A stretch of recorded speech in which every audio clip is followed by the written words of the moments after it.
दोस्तों आजकल किसी भी बैंक में जाओ बहुत ही लंबी लाइन देखने को मिलती है। आपको चाहे पैसा निकालना हो या जमा करना हो, आपको एक लंबी लाइन में लगना पड़ता है। घंटों इंतज़ार के बाद जाकर आपका काम होता है। ऐसे में यदि आप कहीं के कामकाजी आदमी हैं, दुकानदार या ऐसा स्टूडेंट हैं, कुछ भी आपके पास 1 घंटे का टाइम नहीं है तो मुसीबत बहुत ही ज़्यादा बढ़ जाती है।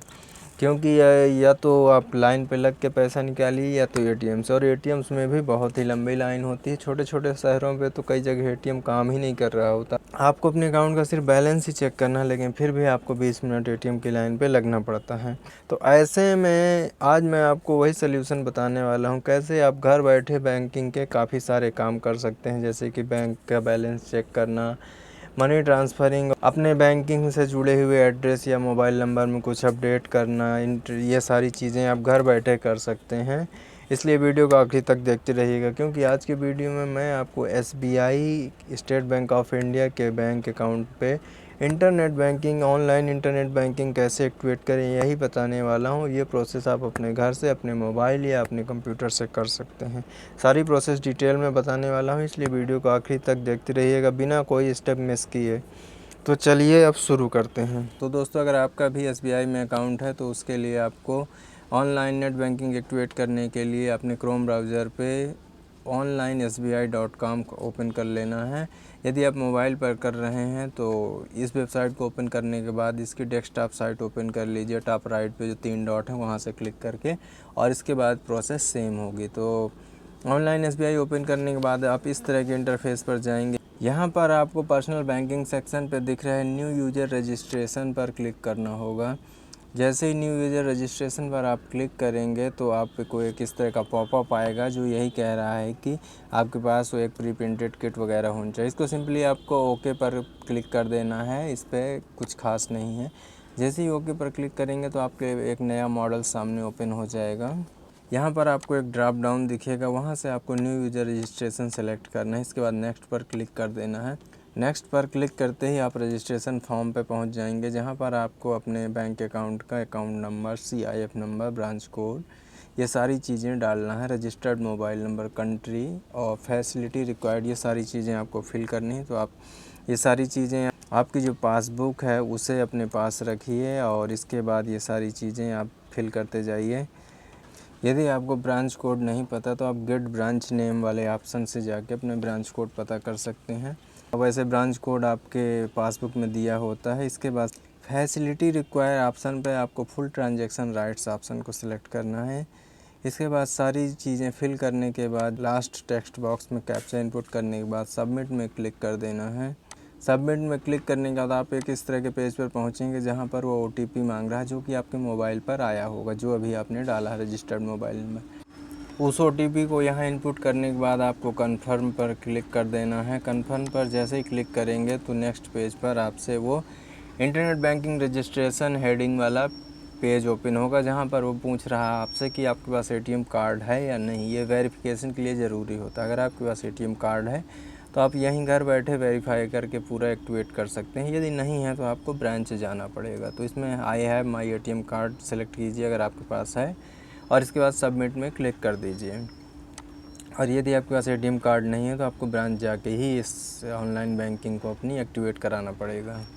सबमिट में क्लिक करते ही नेक्स्ट पेज ओपन हो जाएगा, जो ये बता रहा है कि आपका जो एटीएम कार्ड है वो इस अकाउंट से लिंक्ड है और एक्टिव स्टेटस पे है। अगर सही है तो इसे सिलेक्ट करके इसे कंफर्म कर दीजिए। कंफर्म पर क्लिक करते ही नेक्स्ट पेज ओपन होगा, जहां पर आपसे वो आपके एटीएम कार्ड की डिटेल्स मांग रहा है। तो आपको अपनी डिटेल्स फिल कर देना है, ये वेरिफिकेशन के लिए है। तो सारी details, expiry date, card holders name, pin वगैरह जो भी हैं वो आप सही इनपुट कर दीजिए, और कैप्चा इनपुट करने के बाद प्रोसीड पर क्लिक कर देंगे।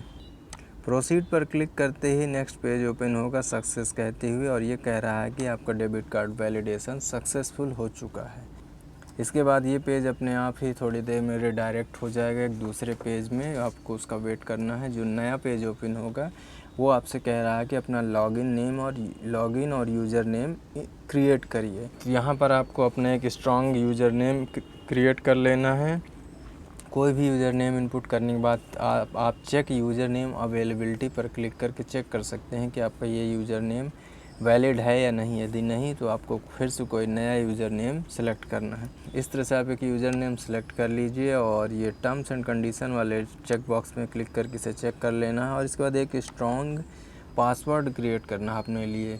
पासवर्ड की क्या क्या कंडीशंस हैं वो आपको यहाँ नीचे दिख रही होंगी। उन कंडीशन को फॉलो करते हुए एक स्ट्रांग पासवर्ड क्रिएट कीजिए। याद रखिए कि आपका फेसबुक का पासवर्ड नहीं, आपके ऑनलाइन बैंकिंग का पासवर्ड, इसलिए इसे स्ट्रांग रखिए। क्रिएट के बाद आपको जैसे ही सबमिट करेंगे तो सक्सेसफुल का मैसेज आ जाएगा, आपको इसको क्लोज़ कर देना है।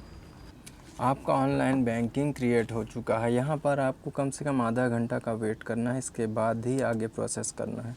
आधा घंटा का वेट करने के बाद ही आपका ये यूज़र नेम पासवर्ड एक्टिवेट होगा। तो आपको इसके बाद आधे घंटे के बाद आपको onlinesbi.com पे जाना है। इसके बाद पर्सनल बैंकिंग सेक्शन पे लॉगिन पे क्लिक करेंगे तो आपको ये नेक्स्ट पेज पर ले जाएगा, जहाँ पर कंटिन्यू टू लॉगिन में क्लिक कर देना है। इसके बाद हमसे यहाँ यूज़र नेम और पासवर्ड इनपुट करे मांग रहा है, तो हम जो अभी यूज़र नेम और पासवर्ड अपना क्रिएट किया उसे यहाँ इनपुट करेंगे, कैप्चा डालेंगे और इसके बाद लॉगिन पर क्लिक कर देंगे। लॉगिन पर क्लिक करने के बाद जैसे कि हम अभी फ़र्स्ट टाइम लॉगिन कर रहे हैं तो ये हमसे प्रोफाइल पासवर्ड मांगेगा। याद रखिए यहाँ पर यदि आप लॉगिन नहीं कर पा रहे हैं तो इसमें डरने की कोई बात नहीं है, आप थोड़ा और वेट कर लीजिए। जनरली मेरे केस में आधे घंटे का मुझे वेट करना पड़ा था, तो इसके बाद ये एक्टिवेट हो गया था। यदि आपके केस में नहीं हो रहा तो आप थोड़ा और वेट करके इसे कर सकते हैं। तो जैसे ही लॉगिन करेंगे यहाँ पर आपसे प्रोफाइल पासवर्ड मांग रहा है, यहाँ पर प्रोफाइल पासवर्ड डालना है। याद रखिए जो आपका प्रोफाइल पासवर्ड हो, कोशिश करिए कि वो आपके जो मेन पासवर्ड है उससे मैच ना करे। दूसरा प्रोफाइल पासवर्ड क्रिएट कीजिए और स्ट्रांग पासवर्ड क्रिएट करना है आपको। Profile password confirm profile password पर अपना पासवर्ड डालने के बाद आपको एक हिंट क्वेश्चन लेना है, एक सिक्योरिटी क्वेश्चन की तरह है, जो कि कभी पासवर्ड भूलने पे आपके काम आएगा। तो वो एक क्वेश्चन ले लीजिए और उसका आंसर इनपुट कीजिए। इसके बाद आपको अपनी डेट ऑफ बर्थ डालना है और साथ ही इसके बाद और प्लेस ऑफ बर्थ अपना डालना है। सारी चीज़ें इनपुट करने के बाद आपको सबमिट पर क्लिक कर देना है।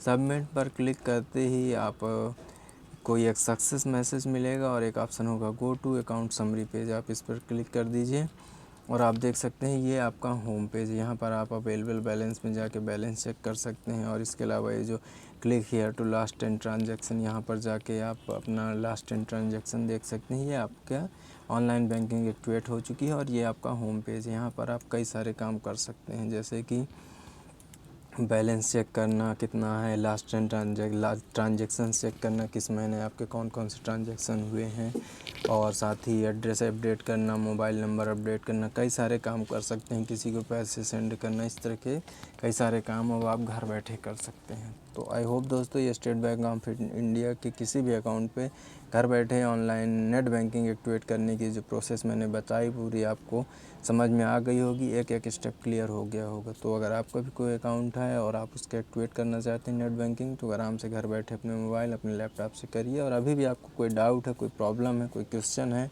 किसी स्टेप में प्रॉब्लम आ रही है तो आप कमेंट करिएगा, मैं आपको रिप्लाई ज़रूर दूँगा।